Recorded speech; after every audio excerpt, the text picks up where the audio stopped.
नमस्कार मंडळी. वाचक अड्डा या यूट्यूब चॅनलवरती सगळ्यांचं स्वागत आहे.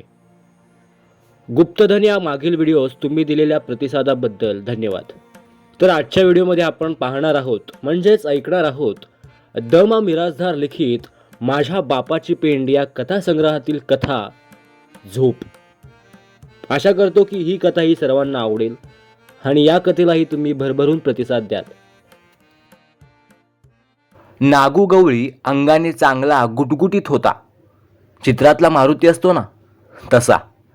लग्न होईपर्यंत तालमीच्या मातीत अखंड लोळत पडण्यापलीकडे त्याने दुसरा काहीही धंदा केलेला नव्हता. हजारांनी जोर बैठका आणि दोन्ही वेळेला 2-3 शेर दुधाची चरवी यामुळे तो एखाद्या फुग्यासारखा टम्म फुगला होता. आता त्याचे लग्न होऊन बरीच वर्ष झाली होती. पूर्वीसारखा जोर बैठकांचा नाद राहिला नव्हता. फडात जाऊन कुस्त्या मारणे इतका वेळही त्याला उरला नव्हता.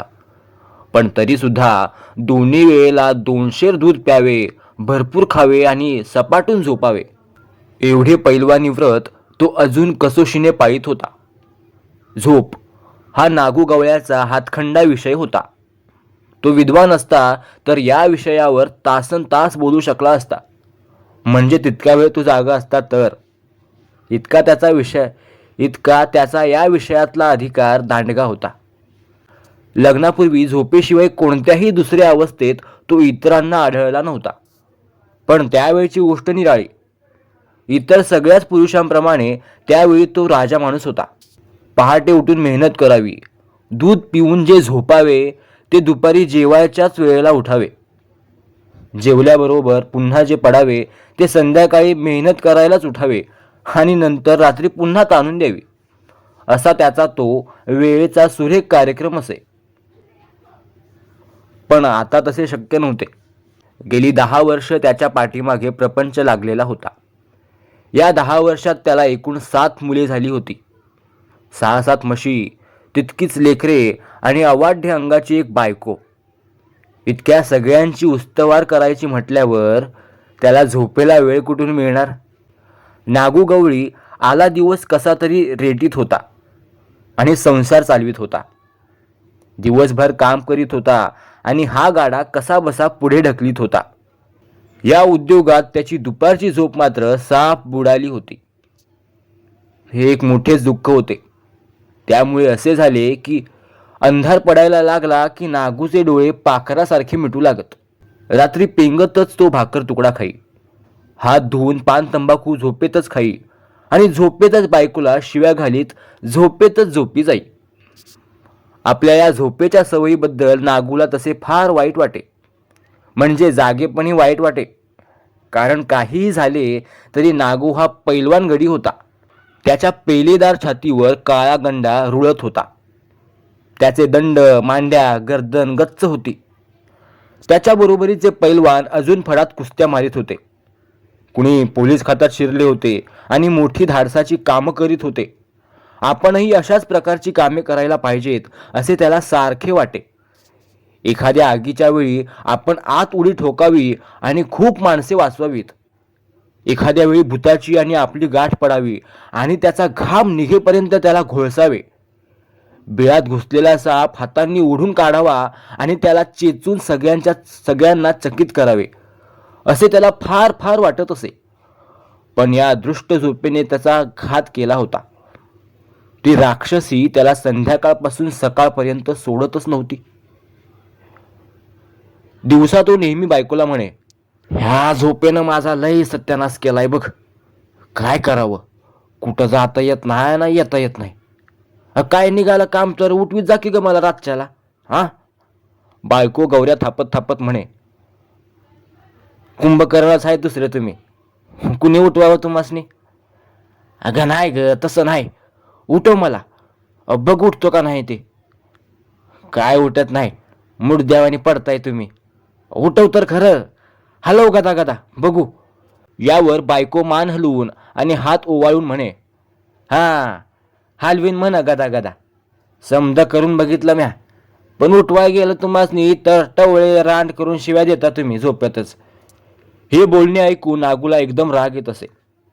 नागपुड्या लाल करून आणि फुगवून तो म्हणे, कोण म्या शिवाय देतो. हॅट, खोटं बोलू नका चुकीच.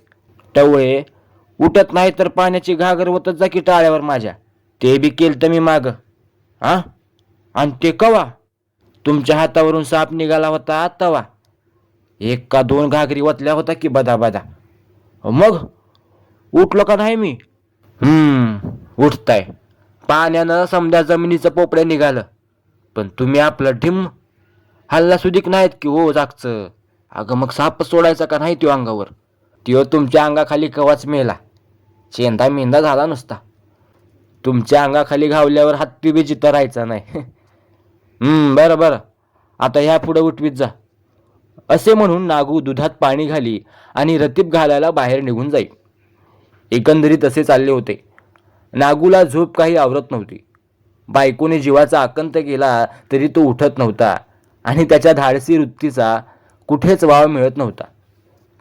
त्या दिवशी नागू झोपी गेला. त्यावेळी रात्रीचे 9 वाजून गेले होते. त्याच्या पलीकडे अंथरूण टाकून त्यावर 6-7 पोरे ओळीने मांडून निजवण्यात आली होती आणि त्याच्या पलीकडे नागूची बायको एखादे बोचके पसरावे त्याप्रमाणे पसरली होती. सगळीकडे गाढ शांतता होती. बाहेर काळा गुडूप अंधार पडला होता. दिवसभराच्या उजेडाने रात्रीची काजळी धरली होती. आई मेल्याप्रमाणे वारा गपचीच होता. मधून मधून झाडाची फांदी सळसळे. आभाळ भरून आले होते. त्यातून मध्येच एखादा थेंब खाली टपोरत येई आणि भुई किंचित ओलसर होई. जिकडे तिकडे आता निजानीज झाली होती. घरातल्या दिव्यांनीही डोळे मिटले होते आणि लांबवर कुठेतरी कुत्री भुंकत होती.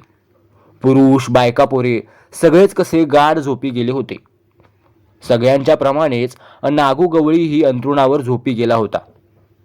खरे म्हणजे झोपताना तो नेहमीप्रमाणे सुरुवातीला भुईवरच झोपे, पण हळूहळू जसजशी रात्र होईल तसतसे लोळत तो पोरांसाठी टाकलेल्या अंथरुणावर येई. मग लाथा झाडून पोरांना जमिनीवर ढकली आणि घोरू लागे. उजाडेपर्यंत यात आणखी स्थलांतर होई.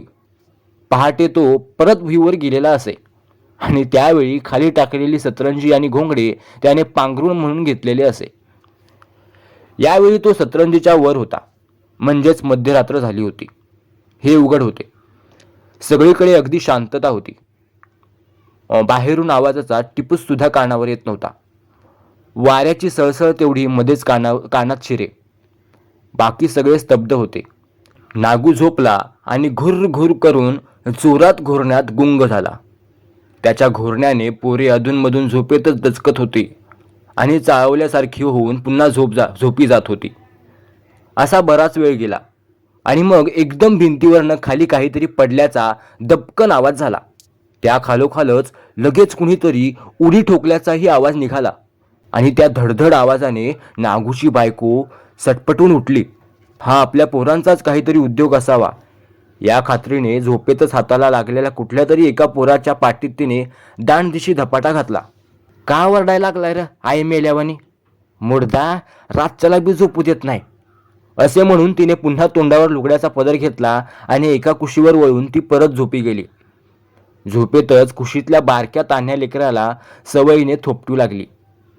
पाठीत विनाकारण दणका बसल्याने ते मधले पोर एकदम जागे झाले आणि झालेल्या अन्यायाविरुद्ध त्याने भोकाड पसरून दाद मागितली. त्याबरोबर त्याच्या शेजारी पडलेले दुसरे कार्टे धडपडून जागे झाले आणि त्याने पहिल्यापेक्षाही मोठा गळा काढला. त्या दोघांच्या रडण्यामुळे बाकीची पोरीही मग जागे झाली आणि त्यांनीही आपला आवाज त्यात मिसळल्यामुळे निरनिराळ्या आवाजांचे एक इंद्रधनुष्यच तेथे थोडा वेळ तयार झाले आणि त्यामुळे नागूच्या बायकोचीही पुन्हा झोपमोड झाली. तेवढ्यात शेजारी अंगणात काहीतरी खसपसले आणि ती एकदम सावध झाली. जागी होऊन ती उठून बसली. कान टवकारून कानोसा घेत म्हणाली, कोण हाय? पण तिच्या या प्रश्नाला काहीच उत्तर आले नाही. अंगणातल्या अंधारात काहीतरी हालचाल झाल्याचे तिच्या डोळ्यांनाच फक्त जाणवले आणि मग एकदम काळिक भिन्न दांडकी आकृती तिच्या दिशेने चालत आली. चोर! एक मोठी किंकाळी फोडावी आणि हाक मारावी असे नागूच्या बायकोला वाटले, पण तो माणूस इतक्या झपाट्याने तिच्या जवळ आला की काय करावे हे तिला सुचलेच नाही. आणि मग तिची बोबडीच वळली. घामाने सगळं अंग नाहून निघाले. छाती धडपडत राहिली. त्या माणसाने एकदम तिचा गळा धरला आणि घोगऱ्या आवाजात तिला फरमावले, गप्पा बस, वरडशील तर जीव घेईन. त्या माणसाच्या जाडजूड राठ हाताच्या स्पर्शाने नागूची बायको आधीच इतकी अर्धमेली झाली होती की ओरडायचे तिच्या अंगात त्राणच राहिले नव्हते. थरथर कापत ती नुसती बघत राहिली. त्या माणसाने पुन्हा घोगऱ्या आवाजात विचारले, सोनं कुठं ठेवलंयस? बाई काहीच बोलली नाही. हे बघून तो दरडावणीच्या आवाजात म्हणाला, सांगतेस का नाही का घालूया खिळा तुझ्या टकुऱ्यात? त्याने हातात धरलेला जाडजूड लोखंडी खिळा तिला अस्पष्ट दिसला आणि त्याबरोबर भीतीची एक शिणक तिच्या सगळ्या अंगातच चमकली. सांगते, सोडा मला. सांग, कुठं आहे सोनं? ट्रंकात आहे. कुठं आहे ट्रंक? स्वयंपाकघरात आहे, कमानीपाशी. काढ किल्ली त्याची. किल्ली माझ्याजवळ नाही. मग कुणाजवळ आहे? आमच्या मालकांच्या पाशी असेल. तेच कुठंतरी ठेवतात. कुठं आहे तुझा नवरा? अंधारात नवऱ्याच्या दिशेला हात करून ती गुदमरल्या आवाजाने म्हणाली, ते ते तिकडं झोपलेत बघा. आणि मग त्या माणसानं तिचा गळा जसा सोडला तशी ती लुगड्याचा बोळा तोंडात कोंबून भिंतीला टेकून थरथर कापत उभी राहिली. एवढे होईपर्यंत मुलांचा कालवा संपून ती परत पटपट झोपलीही होती. पण त्या दांडग्या काळ्या माणसाने अंथरूण ओलांडताना एकच पाय एकदम 3-4 पोरांच्या अंगावर दिल्यामुळे ती पुन्हा एकदम कलकल करीत उठली. आणि मग क्षणभर आरडाओरडा, किंकाळी, रडारड, भोकांड पसरणे या गोष्टीमुळे वातावरण एकदम भरून गेले. इतके की तो काळा की भिन्न चोरही क्षणभर गप्प उभा राहिला आणि मग धडपडत पुढे गेला. नागूला हुडकू लागला. अखेर त्या अंधारात नागूपर्यंत जाऊन पोचण्यात त्याला यश आले. मग हाताला लागलेले त्याचे डोके धरून त्याने जोरजोराने हलवायला सुरुवात केली आणि दरडावले, उठ, उठलास का? पण बराच वेळ झाला तरी नागूच्या डोक्याने काहीच हालचाल केली नाही. ते इकडे तिकडे वळले नाही. हे बघून त्याला चमत्कारिक वाटू लागले. त्याने हातांनी पुन्हा त्याचे डोके चाचपून पाहिले. तेव्हा नागूचे नाक, कान, डोळे, गळा हे अवयव त्याला कुठेच सापडले नाहीत. मग थोड्या वेळाने त्या माणसाच्या ध्यानात आले की आपण हातांनी धरलेले हे नागूचे डोके नव्हतेच मुळी. तो गुडघा होता आणि गुडघ्याला नाक, कान, डोळे वगैरे काही प्रकार नसल्यामुळे आपल्याला ते सापडले नाहीत. त्या गृहस्थाने काठी ओढून चिमणी लावली असती म्हणजे नागू कसा झोपला होता त्याची त्याला बरोबर कल्पना आली असती.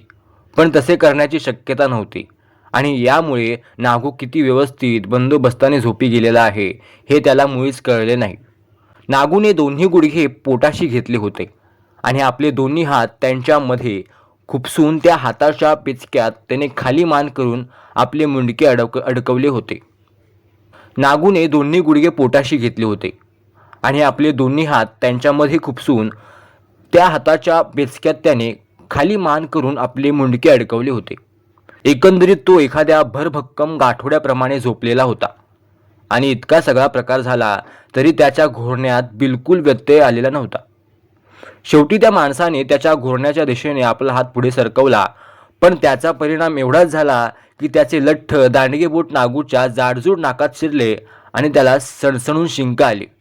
आच्छ असे करून तो एवढ्या मोठ्यांदा शिंकला की एखादा विजेचा धक्का बसल्याप्रमाणे बोट झटकन मागे झाले. मग त्या माणसाने नागूच्या छातीवर गुडघा रोवला. दोन्ही हातांनी त्याचे कान धरले आणि धमकावणी दिली, उठ रे, किल्ली काढ ट्रंकेची.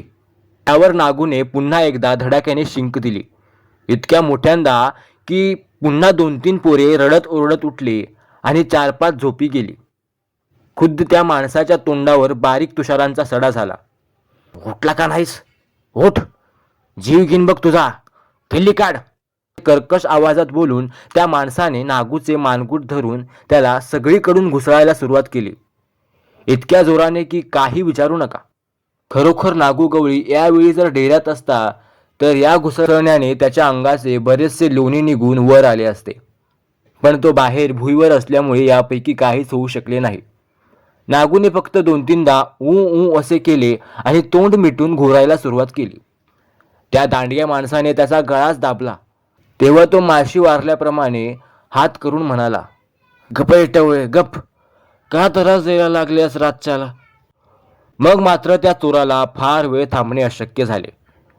त्याने आपला लोखंडी खिळा उचलला, हात वर करून उगारला आणि तो नागूच्या टाळक्यावर दानदिशी आदळला. पण त्यावर नागूने फक्त किंचित कणल्यासारखे केले आणि मग तो झोपेतच ओरडला, अगं ऐक ऐक सोस. नागू आपल्या लाडक्या म्हशीला सोस म्हणून हाक मारी. स्वप्नात सुद्धा त्याला आपली लाडकी गुणी म्हैस दिसत असे. आता सुद्धा तो लाडक्या म्हशीनेच आपल्या नाकातोंडाशी हितगुज चालवले असावे या खात्रीने त्याने हैक हैक केले आणि मग कुशीवर वळून तो परत झोपी गेला. यावर त्याच्या नाकावर एक सणसणून बुक्की बसली आणि पाठीमागून घोगरा आवाज आला. किल्ली कुठं आहे? उठ, किल्ली दे काढून मुकाट्यानं. अगदी हुबेहूब म्हशीचाच आवाज आपल्या. काही फरक नाही. काय सावट म्हैस आहे, किल्ली मागते शहाणी. नागूला झोपेतच हसू आले. घोरता घोरताच तो म्हणाला, अगं हो हो, चूक चूक. तुला किल्ली कशाला पाहिजे? असं येड्यावानी करू नये ग. जा, कडबा खा जा. हां. आणि पुढच्याच मिनिटाला तो संतपणे घोरू लागला. पुन्हा त्याने अंगाचे गाठोडे केले आणि आतल्या बाजूला मुंडके खुपसून तो गाढ झोपी गेला. झोपेमध्ये पार बुडाला, अगदी तळाशी गेला. असा प्रकार पहाट होईपर्यंत चालला. नागूला उठवायचा प्रयत्न करून करून त्या भामट्याच्या अंगाला दरदरून घाम सुटला होता. त्याच्या कपाळावरून गळ्यावरून घामाचे ओघळ वाहू लागले. मारून मारून हात दुखले. बोलून बोलून आधीच घोगरा असलेला त्याचा आवाज बसला. पण नागू गवळी जागा झाला नाही. कलियुगातल्या परमेश्वराप्रमाणे तो गाढ झोपेतच राहिला. अखेर पहाट झाली. कोंबडी आरवली. शेजार पाजारच्या म्हाताऱ्या बायकांनी दळणे घातली. तेव्हा तो हतभागी चोर उठला आणि आपले डांबराने माखलेले तोंड घेऊन अंगणात आला. भिंतीवर झटक्याने चढून नाहीसा झाला. पहाटेच्या अंधारात कुठल्या कुठे गडप होऊन गेला. इतका वेळ उभी राहून राहून नागूच्या बायकोचे पाय ताटले होते. भीतीने तिचा प्राण जायची वेळ आली होती. अंग अजून लटपटत होते. तो चोर नाहीसा झाल्यावर ती मटकन खाली बसली आणि एक मोठा सुस्कारा सोडून नागूकडे बघत राहिली. सकाळी उजाडल्यावर कपाळावरच्या जखमेत हळद चुना भरता भरता नागू बायकोला म्हणाला, अगे एवढा मोठा चोर येऊन गेला घरात, मग मला उठवायचं नाहीस वय? आ, चांगला भुसकाट पाडला असता की त्याचा मी. हा, दाब चान्स आला होता, पर घालवलास तू. पण हे बोलताना देखील नागूला शीन आला होता. त्याचे डोळे चुरचुरत होते आणि त्याला जागरण झाल्यासारखे वाटत होते. शिणवटा घालवण्यासाठी म्हणून त्याने डोळे मिटून पाठीमागे खांद्याला डोके टेकवले आणि मग त्याला एकदम झोपच आली.